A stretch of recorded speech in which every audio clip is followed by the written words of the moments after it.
Good morning दोस्तों, स्वागत है आपका अपने प्यारे favourite YouTube channel RBSC online classes में। स्टूडेंट्स, हम श्वसन जो चैप्टर है ना, उसके ऊपर बात कर रहे थे। हमने देखा कि भाई श्वसन किसे कहते हैं, ये कितने चरणों में पूरा होता है। लास्ट वीडियो में हमने बात की थी कि जो ग्लाइकोलाइसिस है, ग्लाइकोलाइसिस किसको कहते हैं। ठीक है, ग्लाइकोलाइसिस के बारे में हमने देखा कि इसका मतलब होता है कि ग्लूकोज के अणु का टूटना, है ना, इसी को ग्लाइकोलाइसिस कहते हैं। और ये जो अभिक्रिया है ये कोशिका के अंदर जो कोशिका द्रव है वहां पर संपूर्ण की जाती है।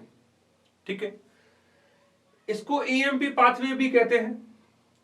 इनकी खोज, है ना, तीन जो वैज्ञानिक थे इन्होंने की थी, एमडेम, मेयरहॉफ और पार्नस।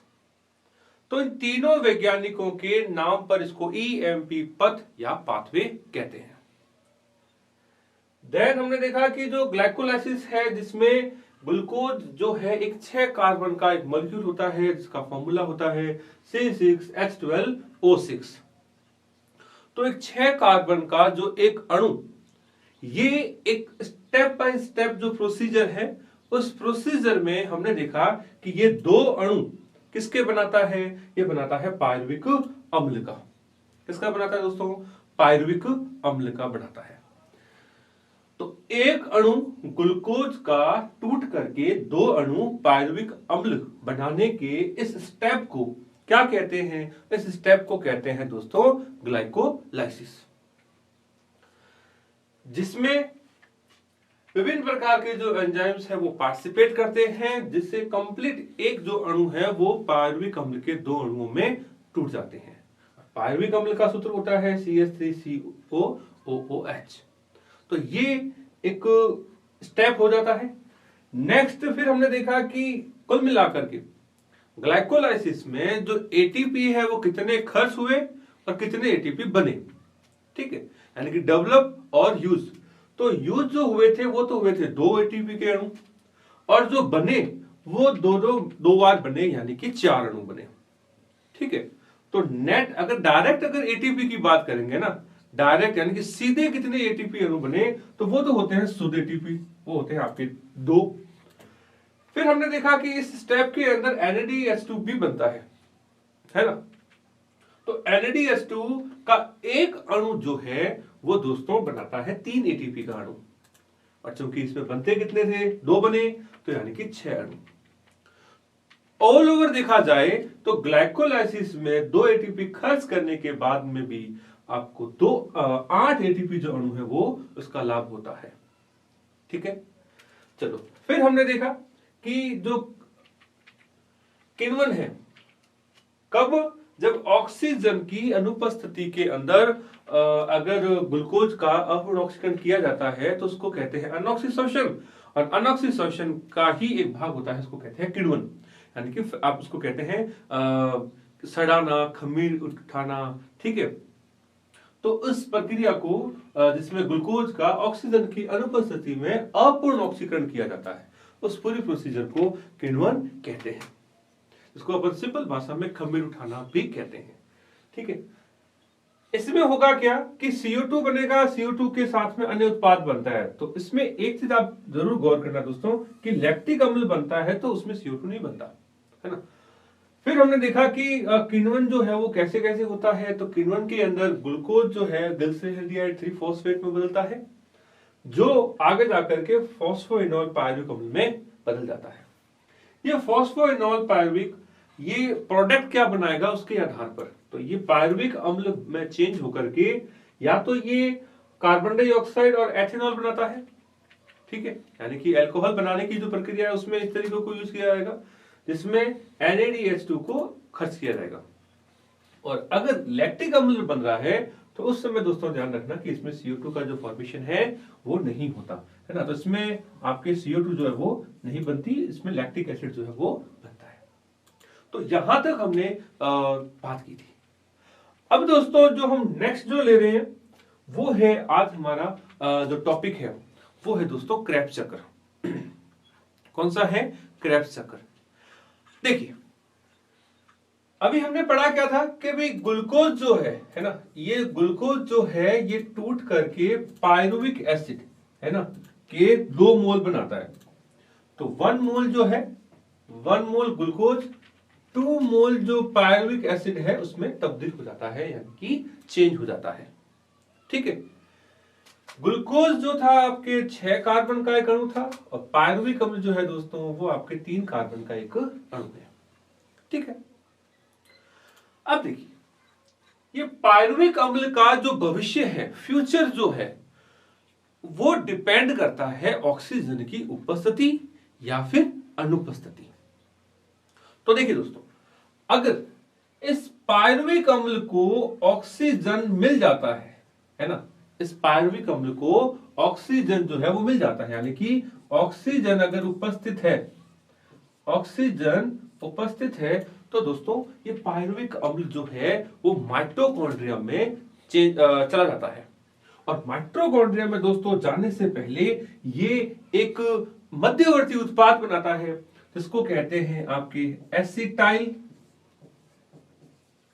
Acetyl coenzyme A. क्या कहते हैं? Acetyl coenzyme A. क्या कहते हैं? एसिटाइल कोएंजाइम ए कहते हैं। ठीक है, ये मध्यवर्ती उत्पाद, ये क्या कहलाता है दोस्तों? इसको कहते हैं मध्यवर्ती उत्पाद, मध्यवर्ती उत्पाद, या आप पदार्थ है जो भी कह सकते हो। मध्यवर्ती क्यों कहते हैं? क्योंकि ये आगे फिर जाएगा क्रेब्स चक्कर के अंदर, यानी कि माइटोकॉन्ड्रिया के अंदर एंटर कर जाएगा। ठीक है, अब यदि इसको ऑक्सीजन ना मिले, है ना, अगर ऑक्सीजन क्या हो, ऑक्सीजन एब्सेंट हो यानी कि ना मिले, तो दोस्तों ध्यान रखना ये माइटोकॉन्ड्रिया में टर्न नहीं करेगा, ये कोशिका द्रव के अंदर ही रह करके और CO2 प्लस कम मात्रा में जो ऊर्जा है, कम ऊर्जा जो है उसका निर्माण करता है। तो अब हम जो बात कर रहे हैं वो ये है कि देखिए इसको तो हमने देख लिया था किण्वन के अंदर, और इसी का एक नाम और क्या है? अनॉक्सिशोषण। ठीक है दोस्तों, तो अनॉक्सिशोषण कह दें या किण्वन कह दें कब? जब ऑक्सीजन उपलब्ध नहीं है। अब अगर हम ये बात करें कि ऑक्सीजन उपस्थित है ना, तो इसको आप वायु शोषण, जैसे अपनी बात करें तो इसको वायु शोषण भी कहते हैं, वायु शोषण। अब हमें दोस्तों ये पता है कि वायु का मतलब क्या है? ऑक्सीजन है, यानी कि प्राणवायु है। तो अब हम इस टॉपिक में आगे कंटिन्यू बात करेंगे कि अब इस पायरुविक अम्ल का आगे भविष्य क्या होगा यदि ऑक्सीजन मौजूद है। ठीक है, तो देखिए ऑक्सीजन की उपस्थिति के अंदर ये पायरुविक अम्ल जो है वो एसिटाइल कोएंजाइम ए में चेंज हो जाता है। कैसे चेंज होता है उसको देखते हैं। देखिए ये जो पायरुविक अम्ल है,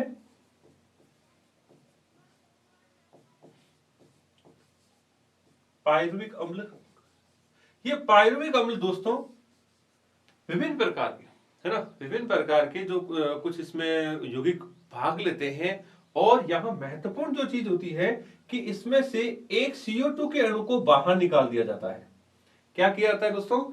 एक CO2 का अणु बाहर निकल जाता है और इसी दौरान दोस्तों यहां पर NADH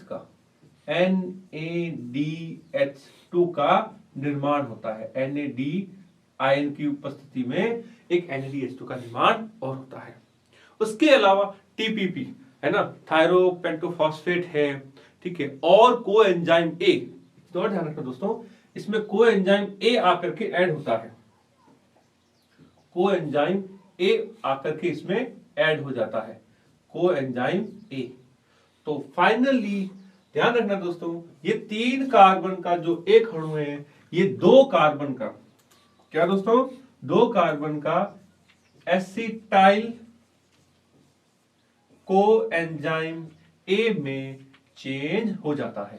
और ये एसिटाइल कोएंजाइम ए दोस्तों ध्यान रखना आपके 2 कार्बन का एक अणु है। बात समझ में आई? होगा क्या कि पायरुविक अम्ल, देखिए अब हम यहां बात जो कर रहे हैं वो पायरुविक अम्ल के एक अणु की कर रहे हैं। तो एक चीज आप अंडरस्टूड रखना, दिमाग में ध्यान रखना कि जो भी इसके प्रोडक्ट बनेंगे हमें इंटू 2 करना है, यानी कि सबसे 2 से गुणा करनी है। क्यों? क्योंकि अभी हम यहां एक अणु ले रहे हैं, और या फिर हम स्टार्टिंग से यहां 2 अणु की अगर बात करें तो हमें हर जगह 2-2 लगाना पड़ेगा। यानी कि अगर हम यहां 2 मॉलिक्यूल ले रहे हैं, बाय द वे यहां मान लीजिए 2 मॉलिक्यूल ले रहे है ना, तो यहां पर भी हमें आगे 2 मॉलिक्यूल लिखना पड़ेगा। इसलिए हम यहां केवल एक एक मॉलिक्यूल्स को लेकर के बात कर रहे हैं, और फाइनल जब हम कैलकुलेशन करेंगे तब उसमें हम इंटू 2 कर देंगे। ठीक है दोस्तों? तो होगा क्या कि ये जो पायरुविक अम्ल है, पायरुविक अम्ल आगे जाकर के एसिटाइल कोएंजाइम ए में चला जाता है, और ये एसिटाइल कोएंजाइम ए अब आपके आगे है ना, ये अब आपके आगे कहां जाएगा? ये जाएगा दोस्तों क्रेब्स चक्र के अंदर। ये किसको कंप्लीट करेगा? ये क्रेब्स चक्र नामक जो एक प्रक्रिया है माइटोकॉन्ड्रिया के अंदर, वहां एंटर कर जाएगा। यानी कि अब ये कहां जाएगा? माइटोकॉन्ड्रिया में। ठीक है, क्लियर? तो माइटोकॉन्ड्रिया में ये आगे जाकर के क्रेब्स चक्र को स्टार्ट करता है। तो अब हम बात कर रहे हैं दोस्तों, नेक्स्ट जो हमारा पॉइंट है वो है क्रेब्स चक्र। दोस्तों देखिए बहुत इंपॉर्टेंट साइकिल है ये। इस चैप्टर में आपसे इन्हीं चक्रों के बारे में पूछा जाएगा। तो मेरा आपसे यही रिक्वेस्ट रहेगा कि ये जो भी चक्र हैं, जैसे इससे पहले हमने स्टेप देखे थे ग्लाइकोलाइसिस की, है ना, उससे पहले वाले चैप्टर में अगर मैं बात करूं प्रकाश संश्लेषण में, जिसमें आपने पढ़ा था प्रकाशिक अभिक्रिया, अप्रकाशिक अभिक्रिया, तो इनको दोस्तों आप जितना ज्यादा लिख लिख करके प्रैक्टिस करेंगे उतना ही अच्छे से आपको याद होगा। तो उन वीडियोस को आप दोबारा देखें जिनमें हमने वो जो साइकिल है, आलेख है बना रखे हैं, तो उनको आप कम से कम 5-7 बार इसको लिख लिख करके प्रैक्टिस करें। तो बहुत इजी है ये, एक बार अच्छे से याद होने के बाद में आपको बिल्कुल भी दिक्कत नहीं होगी। चलो अब हम बात कर रहे हैं, हमारा कंटिन्यू जो टॉपिक है वो है क्रेब्स चक्र। दोस्तों क्रेब्स चक्र के अन्य भी नाम हैं, जैसे इसका अन्य जो नाम है उसमें अगर बात करें तो इसको सिट्रिक अम्ल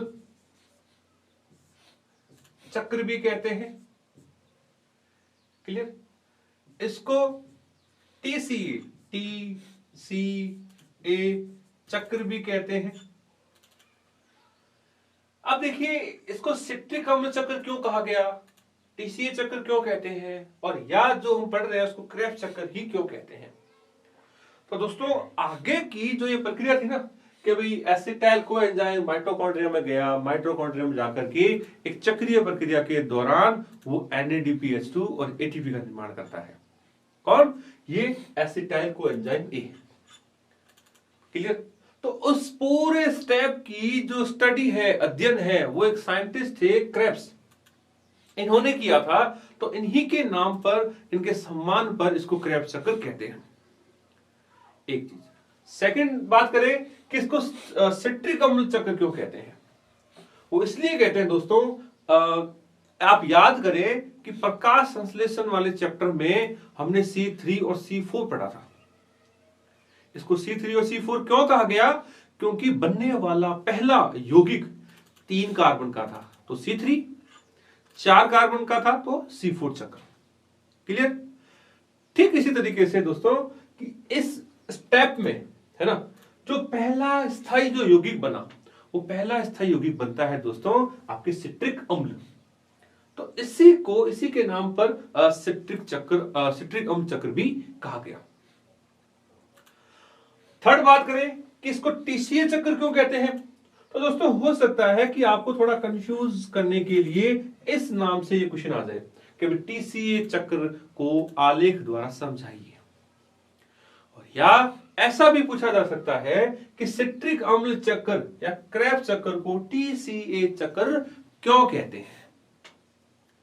तो इनमें से भी आपको 1 नंबर का क्वेश्चन आपको अपने स्क्रीन पर दिख रहा है सामने भी, कि इनमें से डेफिनेशन पूछा जा सकता है, क्रेब्स चक्र किसको कहते हैं, या क्रेब्स चक्कर को सिट्रिक अम्ल चक्कर क्यों कहते हैं, या क्रेब्स चक्कर को टीसीए चक्कर क्यों कहते हैं। तो इसकी हमने बात की, अब हम इसके ऊपर बात कर रहे हैं कि जो टीसीए चक्र है इसको कहने का कारण क्या है कि दोस्तों जो सिट्रिक अम्ल बनता है उस सिट्रिक अम्ल में कार्बोक्सिलिक समूह, सिट्रिक अम्ल में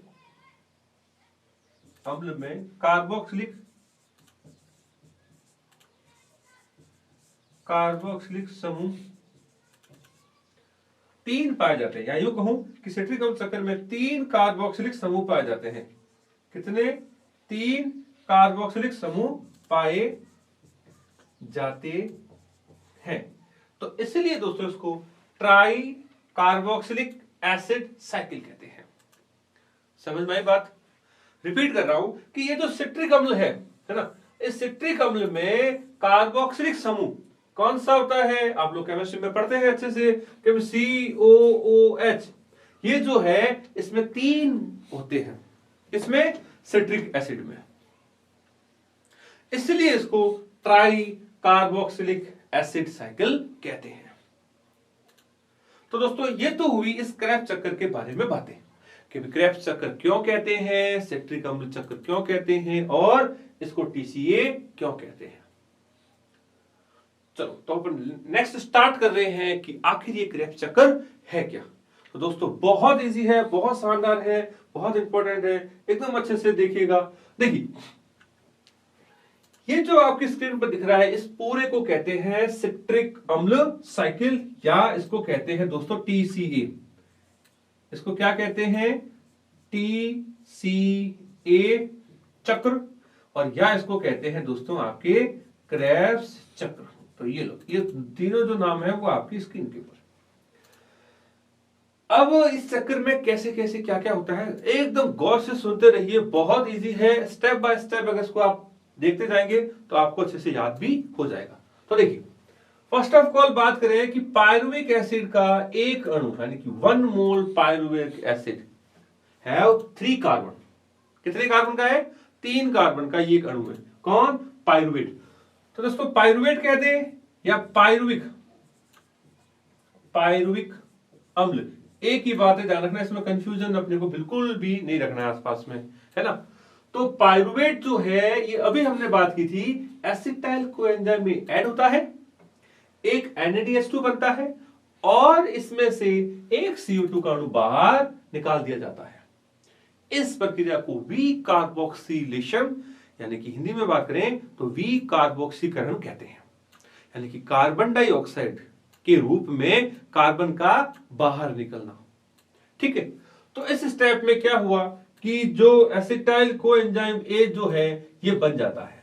क्या बन जाता है? एसिटाइल कोएंजाइम ए बन जाता है, जो कि कितने कार्बन का है? 2 कार्बन का। कैसे बना? कारण कि पायरुवेट में से एक CO2 का अणु बाहर निकल जाता है। ठीक है, अब देखिए ये एसिटाइल कोएंजाइम ए आगे एक अम्ल है, उसका नाम है ऑक्सैलो एसिटिक एसिड। क्या नाम है दोस्तों? Oxalo acetic acid. और इस शब्द को आपने पहले कहीं पढ़ा हुआ है। कहां पढ़ा था दोस्तों? कहां पढ़ा था? चलो आज का ये क्वेश्चन देखते हैं अपने ना। देखता हूं मेरे कितने जो व्यूअर्स हैं, मेरे फ्रेंड्स हैं, जिनको एकदम अच्छे से याद है पिछला जो चैप्टर है या रनिंग जो चैप्टर है। तो दोस्तों आज मैं आपसे क्वेश्चन कर रहा हूं कि मुझे बताएं कि इस अम्ल को आपने कहां पर पढ़ा था। वो आप कमेंट्स बॉक्स में जरूर कमेंट्स कीजिएगा, है ना।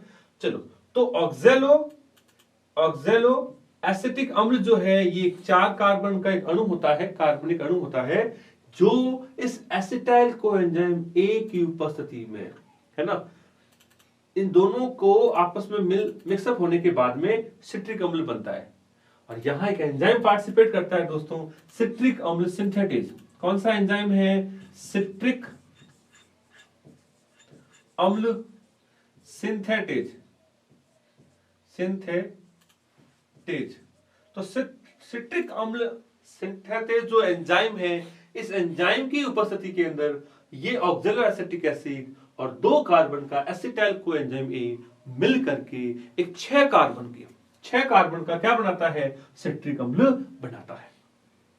चूंकि इस स्टेप में बनने वाला प्रथम जो यौगिक है वो सिट्रिक अम्ल है, इसलिए इसको सिट्रिक अम्ल चक्र कहा गया।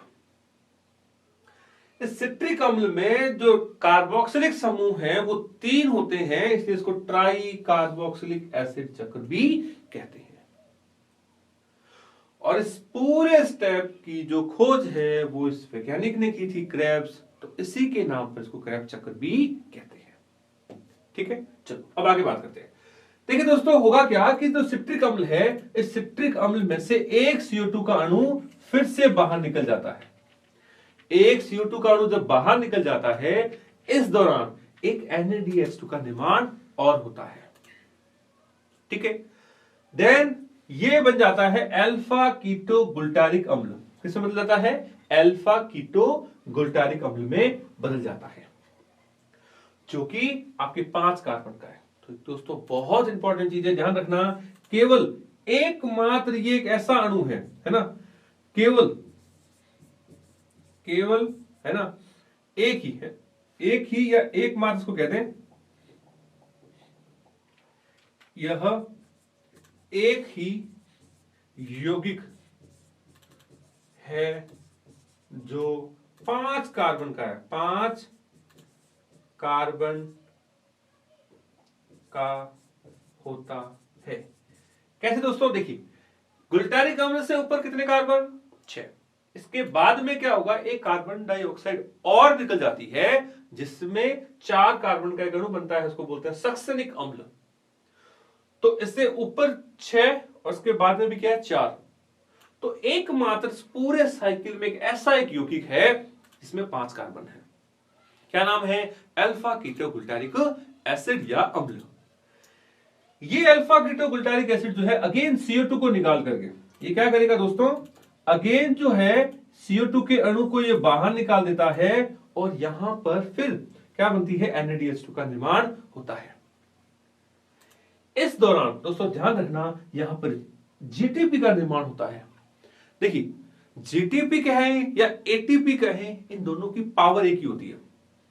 ठीक है, तो GTP का यहां मतलब है गुवानिन ट्राइफॉस्फेट, गुवानो से ट्राइफॉस्फेट। तो यहां मैं ब्रैकेट में लिख रहा हूं कि इन दोनों की जो वैल्यू है वो सेम होती है, तो आप इसको ATP के अंदर काउंट कर सकते हैं।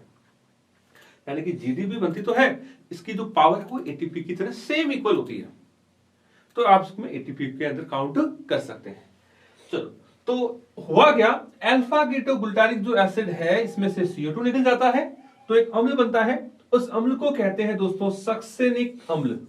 क्या कहते हैं, सक्सेनिक अम्ल, जो कि 4 कार्बन का है। कितने कार्बन का दोस्तों, 4 कार्बन का। ये सक्सेनिक जो अम्ल है ना, सक्सेनिक जो अम्ल है ये आपके आगे मैलिक अम्ल में चेंज हो जाता है। किसमें बदलता है, मैलिक अम्ल में।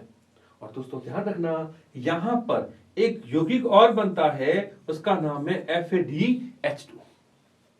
क्या नाम है, FADH2। तो दोस्तों ये सेम NADH2 की तरह है, लेकिन इसकी पावर थोड़ी कम होती है। अगर दोस्तों आपको याद हो तो हमने बात की थी कि एक NADH2, क्या बात की थी हमने, एक NADH2 जो है वो कितने, 3 ATP अणु के बराबर होता है। या यूं कहूं कि एक NADPH2 से 3 ATP अणु बनते हैं। तो ठीक इसी तरीके से FADH2 है, FADH2 जो है इससे दोस्तों 2 ATP अणु बनते हैं। कितने बनते हैं, 2 ATP अणुओं का निर्माण किया जाता है। कब, ATS में, ETS में।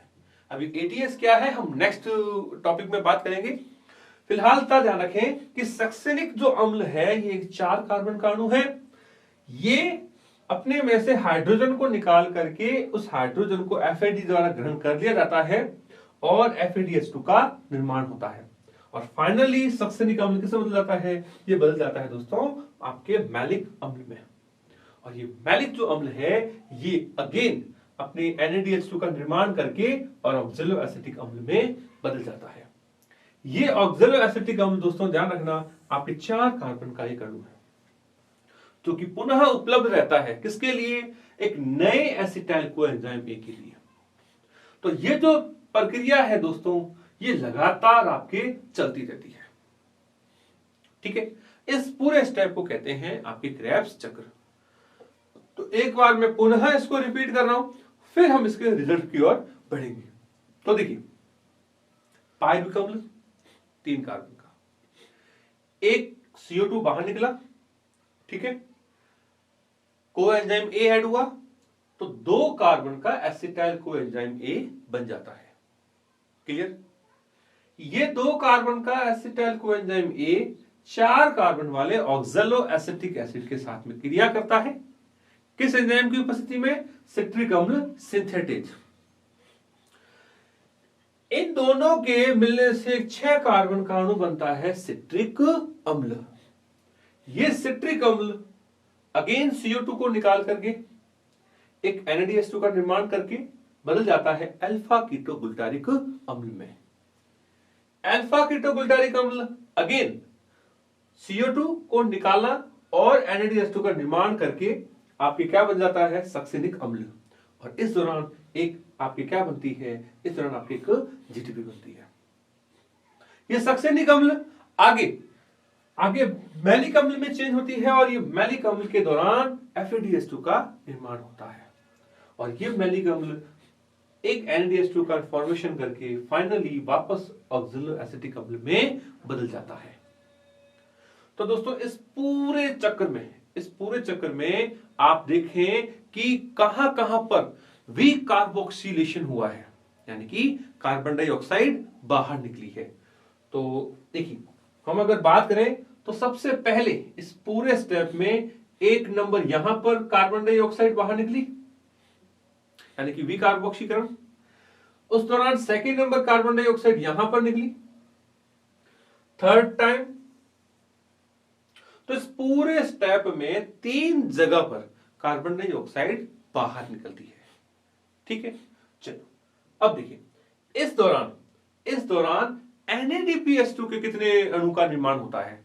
तो देखिए, एक NADH2 अणु का निर्माण होता है आपके पाइरुवेट को एसिटाइल कोएंजाइम ए में बदलते समय।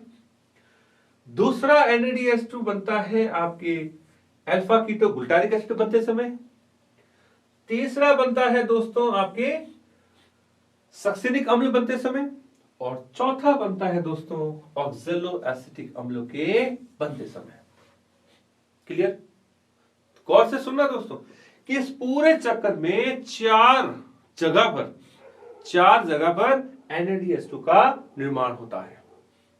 क्लियर? और एक जो जगह है वहां पर एक जगह पर आपके FADH2 का निर्माण होता है। क्लियर? और एक ही जगह पर आपके ATP का निर्माण होता है, जो कि GDP के रूप में है। क्लियर? तो दोस्तों अब हम इसके ATP का कैलकुलेशन कर रहे हैं। तो देखिए कि कंप्लीट क्रेब्स चक्कर में दोस्तों कि सीधे जो ATP है ना, तो क्रेब्स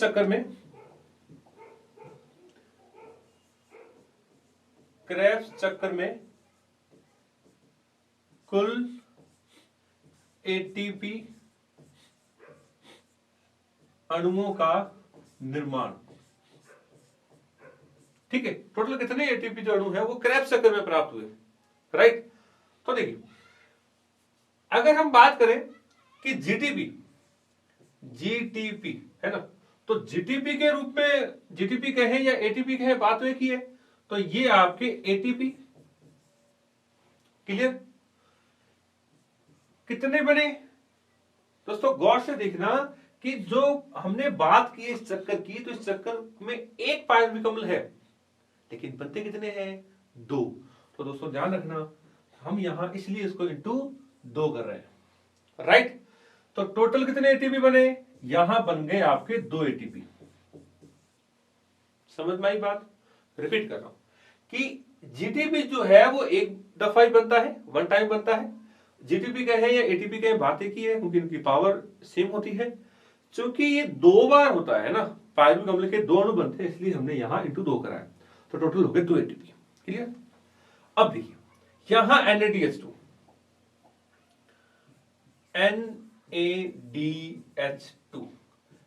NADH2 दोस्तों कितनी जगह बने? 4 जगह पर। तो ये हो गए 4 इंटू हर एक NADPH2 से कितने एटीपी बनते हैं? उसमें बनते हैं दोस्तों 3 एटीपी अणु। कितने बनते हैं? 3 एटीपी अणु। और ये प्रोसीजर कितनी बार होता है? 2 बार। राइट? तो अब देख लीजिए कितना एटीपी बने? 12 है ना, 24। तो यहां से आपको 24 एटीपी अणुओं का लाभ होता है। किससे दोस्तों? NADH2 से। कोई दिक्कत? चलो फिर हमने देखा कि यहां पर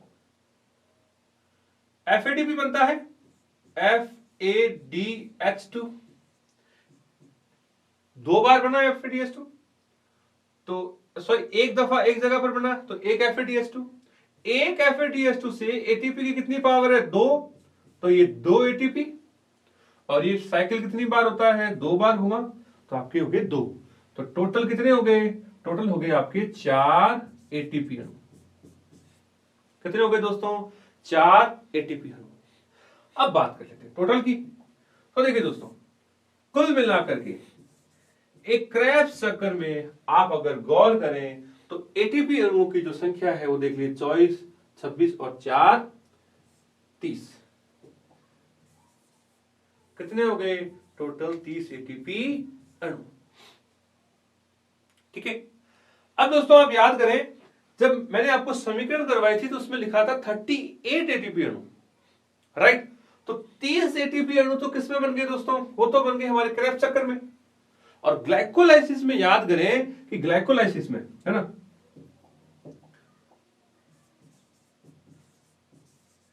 ग्लाइकोलाइसिस, तो ग्लाइकोलाइसिस से कितने बने? ग्लाइकोलाइसिस से बने थे दोस्तों आपके 8 एटीपी। तो फाइनली जो एक ग्लूकोज का अणु है वो 38 एटीपी अणुओं का निर्माण कुछ इस प्रकार से करता है। समझ में आया दोस्तों?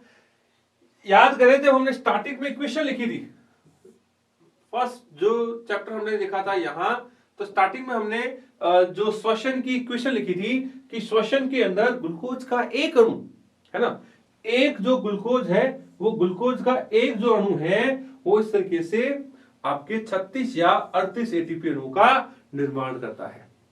तो अभी हमने इस 38 जो एटीपी अणु है उसकी बात की है। 36 कैसे बनते हैं उसकी भी हम आगे चर्चा करेंगे। तो ये जो स्टेप्स होते हैं, इन स्टेप्स के थ्रू जो ग्लूकोज है, ये ग्लूकोज फाइनली है ना, ये ग्लूकोज ग्लाइकोलाइसिस में 8 एटीपी अणु का निर्माण किया इसने। देन जब अगर ये क्रेब्स चक्कर में गया तो क्रेब्स चक्कर में इस तरीके से कुल कितने एटीपी बनाए उसने? कुल 30 एटीपी अणु बनाए। तो फाइनली जो एक ग्लूकोज का अणु है वो 38 एटीपी अणुओं में चेंज हो जाता है। ठीक है दोस्तों, तो ये होता है आपके एक ग्लूकोज के अणु के साथ में कि हमारे शरीर में ले लीजिए या पादपों के शरीर में ले लीजिए कि उन जीवों में है ना, जब एक ग्लूकोज का अणु तोड़ा जाता है, कब? श्वसन के दौरान। जैसे ही हम सांस लेते हैं अंदर है ना, या पेड़ पौधे जब सांस लेते हैं तो उनके अंदर ग्लूकोज के अणु को तोड़ा जाता है और जो भी स्टेप्स हमने पढ़े हैं उन स्टेप्स के माध्यम से एटीपी यानी कि ऊर्जा का निर्माण किया जाता है। तो श्वसन के लिए पादपों में दोस्तों ध्यान रखना कोई विशेष अंग नहीं होते। वो किसके द्वारा करते हैं? वो करते हैं दोस्तों रंध्र या वातरंध्र के द्वारा, है ना, जिसकी हमने पिछले 2 चैप्टर्स हैं उनमें हमने बड़े अच्छे से इसको देखा हुआ है। ठीक है, तो यहां ये तो था दोस्तों आज का जो आपका टॉपिक था वो था क्रेब्स चक्र। तो एक बार पुनः मैं रिपीट कर देता हूं कि क्रेब्स चक्र जो है ये माइटोकॉन्ड्रिया में एंटर करने के बाद में स्टार्ट होता है। कौन? पायरुविक अम्ल। ये पायरुविक अम्ल माइटोकॉन्ड्रिया में आने के बाद में एसिटाइल कोएंजाइम ए में बदल जाता है। देन ये एसिटाइल कोएंजाइम ए माइटोकॉन्ड्रिया में एक स्टेप्स है, उसको कहते हैं आपके क्रेब्स सर्कल उसको स्टार्ट करता है। और दोस्तों ये ध्यान रखना, और अगर डिटेल से बात करें तो ये माइटोकॉन्ड्रिया की जो अवकाशिका होती है, झिल्लियां होती है ना, उनमें ये कंप्लीट किया जाता है। ठीक है, तो क्रेब्स सर्कल को टीसीए या सिट्रिक अम्ल साइकिल भी कहते हैं। देन हमने देखा कि भी किस प्रकार से जो पायरुवेट या पायरुविक अम्ल जो है वो 3 जगह पर, 1, 2 और 3 जगह पर कार्बन डाइऑक्साइड को निकाल करके कंटिन्यू, है ना, एसिटाइल कोएंजाइम ए ऑक्सलो एसिटिक अम्ल के साथ में मिल करके सिट्रिक अम्ल, गुल्टारिक अम्ल और आपके सक्सेनिक अम्ल में बदल जाता है। देन ये मैलिक और ऑक्सलो एसिटिक एसिड में चेंज हो जाता है। मतलब कि इस दौरान 4 जगह पर, 1, 2, 3 और 4 जगह पर आपकी NaDH2 का निर्माण होता है। ठीक है, तो दोस्तों एक चीज ध्यान रखना, NaDH2 कह दे या इसको आप ऐसे भी लिख सकते हैं NaDH प्लस H आयन, तो ये एक ही बात है, ध्यान रखना। इसको लिखने का एक तरीका है, आप ऐसे भी लिख सकते हैं और ऐसे भी। तो 4 जगह पर NaDH2 का निर्माण होता है, जबकि एक जगह पर आपके FAD का निर्माण होता है। क्लियर? इसी तरीके से एक जगह पर आपके GTP यानी कि ATP के रूप में GTP बनता है यहां पर। तो कुल मिलाकर के यहां पर फाइनली एक जो अणु है, कौन? ग्लूकोज। तो इसमें देखिए क्रेब्स सर्कल में कुल ATP अणु का निर्माण तो आपके हो गया 30। तो फाइनली, है ना, अगर यहां बात करें इस प्रकार एक ग्लूकोज का, इस प्रकार ग्लूकोज का एक अणु कितने बनाता है भाई? एक अणु आपके 38 ATP अणु का निर्माण करता है। तो दोस्तों उम्मीद करता हूं कि ये आज का जो ये चक्कर है, ठीक है ना, आपको अच्छे से समझ में आया है। अगर अभी तक वीडियो को लाइक नहीं किया है तो आप जरूर लाइक करें। अपने जो भी फ्रेंड्स हैं, जो पढ़ने वाले हैं आपके ग्रुप में, उन सबको इसमें आगे से आगे शेयर करें और हमारे चैनल को ज्यादा से ज्यादा सब्सक्राइब करवाएं। ओके दोस्तों, थैंक यू सो मच।